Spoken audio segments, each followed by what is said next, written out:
non si è trattato del disastro annunciato da qualche Cassandra. Tutto sommato il rientro a scuola è avvenuto meglio del previsto. Certo, il 10% di assenze tra studenti e docenti e personale ATA ha pesato, ma non si è trattato del temuto disastro. Appunto, la scuola regge l'impatto, lo dicono i presidi e l'ufficio scolastico regionale del Veneto. Questa è la prima notizia di oggi per Sveglia Veneto, il primo podcast dedicato all'informazione vista da Nord-Est. Io sono Jack Calcetto e oggi è martedì 11 gennaio 2022. Vediamo allora sulle pagine dei quotidiani locali di oggi la notizia della ripartenza dopo le feste. Da un lato abbiamo i cantieri e le imprese a rischio con percentuali che arrivano anche a un quinto dei dipendenti a casa in quarantena o appunto in isolamento per motivi Covid. E le imprese chiedono subito l'obbligo vaccinale, altrimenti si mina la ripresa. Ma torniamo a parlare di scuola per un attimo, dove appunto nella giornata di ieri sono stati circa il 10% i banchi vuoti in Veneto, quindi 65.000 studenti circa assenti per Covid sui 650.000 studenti delle scuole dalle primarie alle superiori in Veneto, dati omogenei in tutte le province del Veneto, lo scrive il Gazzettino di oggi, anche attorno all'11%, quindi simile la percentuale media di assenza del personale docente tra ATA e amministrativo, più difficili le sostituzioni alle primarie, il direttore, anzi la direttrice dell'ufficio scolastico regionale per il Veneto, la dottoressa Carmela Palumbo, chiede con urgenza un protocollo per la gestione, ma in buona sostanza non è stata segnalata nessuna particolare criticità oltre a quanto già era prevedibile. E questa insomma è già una notizia dopo il dibattito e gli allarmi lanciati sempre più frequentemente nei giorni scorsi anche da parte del presidente della giunta regionale del Veneto Luca Zaia, che proprio ieri a Canale 5 ha ribadito ancora il consiglio, l'invito al presidente del consiglio Mario Draghi si faccia dare un parere dal comitato tecnico scientifico sulle scuole, dicendo ancora una volta che appunto aprire le scuole può essere molto molto problematico. Dal CTS la risposta dell'infettivologo Donato Greco, che tramite Repubblica ha spiegato che non è la scuola a trainare il contagio, e su questa posizione è anche la Società Italiana di Igiene. Il contagio è in famiglia e in aula ci sono le misure per limitare il contagio. Insomma, la scuola in presenza, almeno per ora, regge, e c'è la richiesta da parte degli studenti, della rete degli studenti medi del Veneto, invece un invito alla regione e al governo a moltiplicare gli sforzi per mantenere la didattica in presenza, e una critica sferzante nei confronti della regione, colpevole, secondo la rete degli studenti medi, di aver sprecato 2 anni, in particolare per quanto riguarda la gestione del trasporto pubblico. Mascherine FFP2 gratuite per gli studenti, una delle principali rivendicazioni. Ma parliamo proprio di trasporto pubblico in crisi, questo sì veramente in questi giorni a causa delle assenze dei lavoratori, a causa delle quarantene Covid. Trasporti e mascherine FFP2 gratis. È successo ieri nel Veneziano. La TVO, l'azienda di trasporto pubblico, ha distribuito appunto le mascherine FFP2 gratis agli studenti, ai ragazzi che non le avevano prima di salire sui bus. Senza grossi intoppi il primo giorno di Super Green Pass obbligatorio sui mezzi. Ma qual è il problema del trasporto pubblico locale? L'abbiamo visto ieri, continuiamo a vederlo in questi giorni: cancellati 45 treni regionali ogni giorno. Moltissimi i disagi per i pendolari da questo punto di vista. Non è il Super Green Pass il problema, quindi, ma sono le cancellazioni delle corse. poche le corse sostitutive, la situazione di emergenza, leggiamo sulla Nuova Venezia, durerà fino a venerdì prossimo. Tutta la riorganizzazione si può seguire in tempo reale sul sito di Trenitalia, ma attenzione, perché i problemi non riguardano soltanto i treni. Sul Mattino di Padova di oggi un articolo con una lunghissima tabella che indica tutte le corse extraurbane che non vengono garantite nella giornata di oggi da Bus Italia, un centinaio di corse a rischio solo nella provincia di Padova.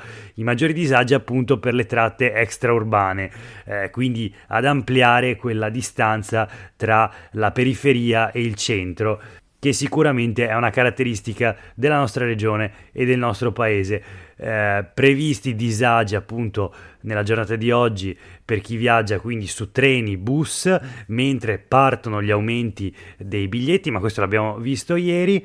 Proseguiamo quindi con un'altra notizia che arriva sempre da Padova. Ieri l'evento con la presenza, diciamo, dei rappresentanti del governo per presentare il PNRR a Padova, al Teatro Verdi. C'erano anche il sindaco naturalmente di Padova, la rettrice Mapelli, tanti rappresentanti del mondo delle imprese. C'era la ministra Gelmini, che ha detto: i soldi ci sono, al Veneto arriveranno 870 milioni per le infrastrutture, ora servono i progetti. Ha anche rassicurato in qualche modo i comuni del nord, la ministra Gelmini, dicendo: capisco il disagio del nord, ma è stata l'Unione Europea e proprio l'ANCI, cioè l'Associazione Nazionale dei Comuni Italiani, a chiederci di investire di più sul Mezzogiorno. In questo modo la ministra Gelmini ha in qualche modo risposto a una critica sferzante da parte del sindaco di Treviso, Mario Conte, che nei giorni scorsi aveva detto: noi sindaci ci sentiamo feriti e umiliati, perché noi sindaci del Veneto, perché a ricevere più fondi dal PNRR sarà il Sud Italia. E allora la ministra Gelmini appunto ha detto: sì, è così, ma ce l'avete chiesto voi in qualche modo. E ancora una piccola notizia: la ministra Gelmini, rispetto al sindaco di Padova Sergio Giordani, ha detto: si è mosso bene per cambiare Padova, cioè la capacità, ha voluto sottolineare la ministra di Forza Italia, la capacità dell'amministrazione padovana di presentare appunto i progetti per catturare quindi i finanziamenti. E allora su questo si è già scatenata una piccola polemica, per quello che può interessare, polemica da parte dell'assessore regionale al commercio Roberto Marcato della Lega, che ha detto: è sbagliato fare campagna elettorale per un esponente della sinistra. Francamente, sentire un ministro di Forza Italia che a Padova alla presentazione del PNRR tesse le lodi del sindaco di sinistra Giordani a pochi mesi dal voto mi pare un cicinin azzardato. Forse sono troppo leghista. Queste le parole di Marcato. Sta di fatto che i soldi e i progetti ci sono, la nuova stazione, il tram, il centro per l'RNA. Che si sia mosso bene o male, Giordani e la sua amministrazione sicuramente hanno messo in cantiere questi progetti per il futuro della città. Proseguiamo quindi con un'altra notizia, ma stando sempre nell'ambito del PNRR e dei progetti per il futuro, in questo caso del Veneto. Quasi 5 miliardi l'investimento per portare la TAV tra Padova e Verona, l'opera, la grande opera molto discussa anche nel territorio della regione Veneto. Penso per esempio al caso di Vicenza, dove c'è stato un grandissimo dibattito che si è sviluppato negli anni attorno a questo progetto e a quello che ci ruotava attorno, con la redefinizione della stazione e anche proprio dell'urbanistica cittadina, ma ormai appunto la prima tratta fino a Vicenza è già a un livello avanzato, e ora coi fondi sempre del PNRR si parla e si progetta la TAV tra Padova e Verona. 76,5 chilometri, un'opera che dovrebbe servire alla sostenibilità con una riduzione di emissioni prevista veramente importante e la riduzione dei tempi di percorrenza del 50%. Un articolo di Laura Berlinghieri sui quotidiani del gruppo Gedi ricostruisce oggi tutta la vicenda e fa il punto della situazione. Proseguiamo con una flash da Valdagno. Sulle pagine del Corriere del Veneto, sulle pagine naturalmente dell'edizione vicentina, leggiamo una notizia bella e interessante. Pandemia e disagio psicologico, il supporto lo paga il comune. Il riferimento chiaramente è quello della salute mentale, questo è l'ambito dell'intervento. Non si può non pensare al bonus psicologo cosiddetto che non è stato confermato dal governo Draghi, cosa che ha suscitato grandissime naturalmente polemiche. A Valdagno l'amministrazione comunale ha deciso di rimboccarsi le maniche e si chiama Ti Sostengo, il servizio gratuito di supporto psicologico dedicato in particolare alla fascia d'età tra i 12 e i 30 anni, una fascia d'età in particolare difficoltà a causa proprio della pandemia. Il servizio del comune di Valdagno e del progetto Giovani Valdagno, affidato alla cooperativa sociale Studio Progetto. C'è una dichiarazione dell'assessore alle politiche giovanili Ester Peruffo. Abbiamo definito 3 diverse proposte, tutte gratuite, per offrire sia un supporto di natura individuale sia il confronto per piccoli gruppi. Infine, dice sempre Peruffo, ci rivolgeremo anche a educatori e operatori giovanili con una formazione mirata che possa aiutarli a riconoscere segnali del disagio.